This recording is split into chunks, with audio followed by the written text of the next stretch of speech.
তুমি যে আমার এখানে পিরামিড করতে আসো, তুমি তো শুধু আসার কর্মের দিকে চেয়ে থাকো, তাহলে বাসায় যেয়ে কি করো? বাসায় যেয়ে কি করবো ম্যাডাম? হাতের কাজ করি। আমাকে ভেবে ভেবে তুমি হাতের কাজ করো, তাই না? হ্যাঁ ম্যাডাম। আমাকে বললেই পারতা, আমি তোমার সব আশা আকাঙ্ক্ষা পূরণ করে দিতাম। তাহলে তো তোমার হাতের কাজ করতে হতো না।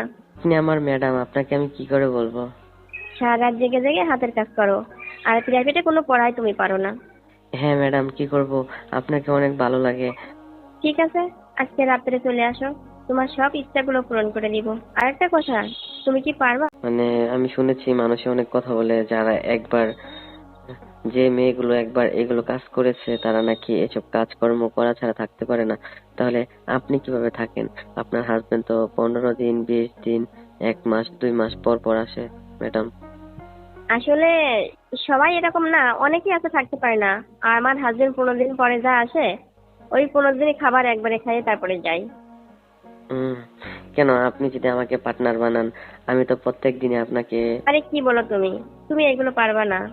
আর যদিও পারো, সামনে তোমার এসএসসি পরীক্ষা, তখন কিন্তু তোমার পরীক্ষার রেজাল্ট ভালো আসবে না। তাই আমি তোমাকে বলছি, তুমি এসব নিয়ে ভেবো না, পরীক্ষাটা শেষ করো, তারপরে একটা চিন্তা ভাবনা করা যাবে। আরে না ম্যাডাম, আপনি বুঝতেছেন না। আপনাকে নিয়ে যা ভাবনা চিন্তা করি, ওইগুলো যদি আর কি পূরণ না হয় তাহলে এসএসসি পরীক্ষা ভালো হবে না। আর যদি পূরণ হয় তাহলে ভালো হবে, বুঝতে পেরেছেন? তাহলে তুমি কি বলতে চাচ্ছো? তোমার পরীক্ষা ভালো করার জন্য আমাকে কি করতে হবে?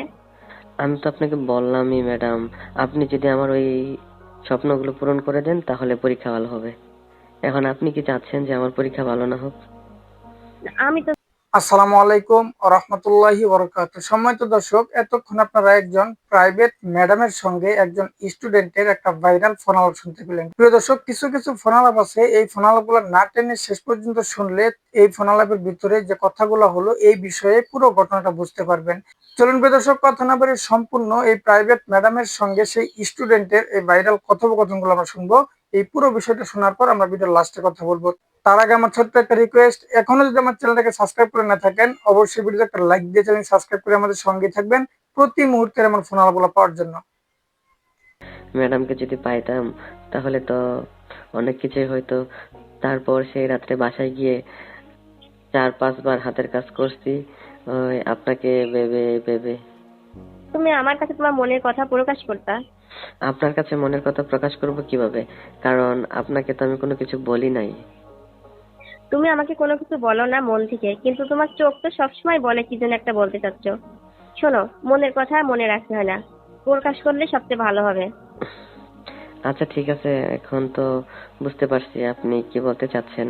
এখন তো সবকিছু বলেই দিছি যে আপনাকে নিয়ে আমি কিরকম চিন্তা ভাবনা করি, সেজন্যই তো আমার পড়ালেখা হচ্ছে না।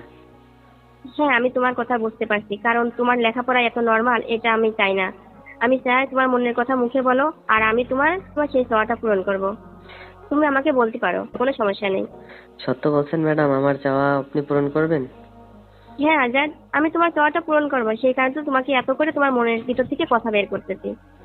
ও, আপনাকে যে ভেবে ভেবে হাতের কাজ করি, ওইটাও কি সত্যি সত্যি পূরণ করে দিবেন? কি বলতেছো তুমি এইগুলো? তুমি কি এসব কিছু পারবা? পারবো না কেন, আমি তো শিখছি ভিডিও দেখে। আরে তুমি কি ভিডিও দেখো? হ্যাঁ, দেখবো না কেন? এখনই তো মনে করেন এসব কিছু দেখার সময়, তাই না? আরে এইগুলো দেখার সময় এখন ঠিক আছে, কিন্তু যাদের গার্লফ্রেন্ড আছে তারা এগুলো দেখে, কিন্তু তোমার তো কেউ নাই, তুমি এগুলো কেন দেখো বলো? আপনাকে চিন্তা করি আর দেখি। আমাকে চিন্তা করে ভিডিও দেখো, আমাকে ভেবে ভেবে তুমি হাতের কাজ করো, এটা কিন্তু ঠিক না। শোনো আজাদ, তুমি সময় করে আমার বাসায় একদিন আসো, আমি তোমার সবকিছু জানতে চাই। আচ্ছা ঠিক আছে, আসবো ম্যাডাম। আপনি তো একা একাই থাকেন, আপনার হাজবেন্ড তো থাকে না। আপনার কি ইচ্ছা হয় না, যখন ইচ্ছা হয় তখন কি করেন? হাতের কাজ করেন নাকি? আরে না, আমরা আবার কিভাবে হাতের কাজ করব? হাতের কাজ এগুলো কিভাবে করে আমি তো জানি না। আর আমার তো হাজবেন্ড আছে, অনেকদিন পর আসে, আমার এগুলো তো কত ইচ্ছা হয় না। কেন? আমি তো শুনেছি ছেলেদের থেকে মেয়েদের আরো চাওয়া পাওয়া ইচ্ছে বেশি থাকে। আপনার ইচ্ছে হয় না, এটা কেমন কথা কইলেন ম্যাডাম? আমার ইচ্ছা কিভাবে হবে? আমি তো সারাক্ষণ স্কুলে থাকি, তোমাদের দেখি, তারপরে যখন তোমরা প্রাইভেটে আমার বাসায় আসো তখন তোমাদের দেখি, এইভাবে আমার সময়টা চলে যায়, আমি অত কিছু ভাবি না, বুঝছো? না, তারপরেও তো, মানে আমি শুনেছি মানুষে অনেক কথা বলে, যারা একবার যে মেয়েগুলো একবার এগুলো কাজ করেছে তারা নাকি এসব কাজকর্ম করা ছাড়া থাকতে পারে না।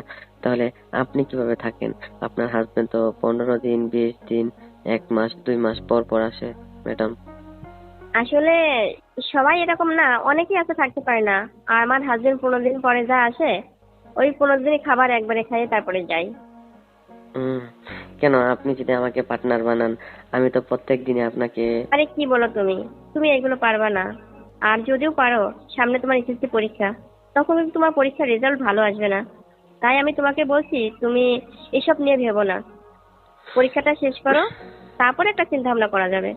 আরে না ম্যাডাম, আপনি বুঝতেছেন না। আপনাকে নিয়ে যা ভাবনা চিন্তা করি, ওইগুলো যদি আর কি পূরণ না হয় তাহলে এসএসসি পরীক্ষা ভালো হবে না। আর যদি পূরণ হয় তাহলে ভালো হবে, বুঝতে পেরেছেন? তাহলে তুমি কি বলতে চাচ্ছো? তোমার পরীক্ষা ভালো করার জন্য আমাকে কি করতে হবে? আমি তো আপনাকে বললামই ম্যাডাম, আপনি যদি আমার ওই স্বপ্নগুলো পূরণ করে দেন তাহলে পরীক্ষা ভালো হবে। এখন আপনি কি চাচ্ছেন যে আমার পরীক্ষা ভালো না হোক? আমি তো চাই তোমার পরীক্ষা ভালো হোক, আমি কেন চাইবো না? কারণ আমি তোমার ম্যাডাম না, আমি সব দিক থেকে তোমাকে হেল্প করব। তাহলে এই হেল্পটা করেন, আমার চাওয়া পাওয়াগুলো পূরণ করে দেন। আচ্ছা, তুমি যে কথা বলছো, তুমি কি এটা পারবা? আমি তো কখনো কারোর সাথে কোনো কিছু করি নাই, আর পারবো কি না সেটা তো কাজ করার পর বোঝা যাবে, দেখা যাবে। আমি তো কখনো কাজই করি নাই। আমার মনে হয় তুমি এসব কিছুই পারবা না। আচ্ছা, আপনি একদিন পরীক্ষা করে দেখেন আমি পারি কি না। তাই? তাহলে তোমাকে দেখাই লাগে, তোমাকে পরীক্ষা করে। হুম, তাহলে কবে আসবো আপনাদের এখানে? হ্যাঁ, কালকে তুমি সময় করে স্কুল ছুটি হওয়ার পরপরই চলে আসবা। দিনের বেলা? হ্যাঁ, দিনের বেলা। রাত 10টার দিকে আসবো, সারা রাত থেকে সকালে চলে যাব। আপনি তো একা একাই থাকেন না? তোমার কথা শুনে তো আমি অবাক হয়ে যাচ্ছি আজাদ। হ্যাঁ ম্যাডাম, অনেক ইচ্ছা করতেছে তাই আপনাকে বললাম, আর আপনি জিজ্ঞাসা করছেন। শোনো, আগামীকাল রাত্রে হবে না, তুমি আজকেই চলে আসো। তাই নাকি ম্যাডাম, আজকেই? হ্যাঁ, তুমি যেহেতু বললা, তোমাকে অবশ্যই আমাকে পরীক্ষা করতে হবে। তুমি আজকে যত তাড়াতাড়ি সম্ভব চলে আসবা। আচ্ছা ঠিক আছে ম্যাডাম, আমি তাহলে রাত 10টার দিকে চলে আসতেছি। হ্যাঁ, পারলে একটু আগেই আসো, সমস্যা নেই।